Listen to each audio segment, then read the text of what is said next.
ముఖ్యమంత్రి వర్యులు పవన్ కళ్యాణ్ తన సొంత నియోజకవర్గంలో క్షేత్రస్థాయి పర్యటనలకు బుధవారం శ్రీకారం చుట్టారు.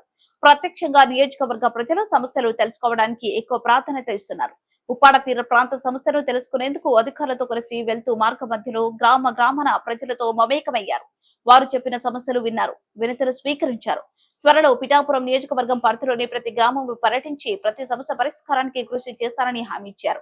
నిన్న మొన్నటి వరకు తనకు కేటాయించిన శాఖల పనితీరుపై ఉన్నత స్థాయి అధికారులతో వరుస సమీక్షలో అధ్యయనం చేసిన పవన్ కళ్యాణ్ ఇప్పుడు క్షేత్రస్థాయి పరిశీలన మొదలు పెట్టారు. తనకు కేటాయించిన గ్రామీణ రక్షిత మంచినీటి సరఫరా శాఖ పరిధిలో ఉన్న సమ్మర్ స్టోరేజ్ ట్యాంకులు, త్రాగునీటి శుద్ధి ప్లాంట్ల పనితీరును స్వయంగా పరిశీలించారు.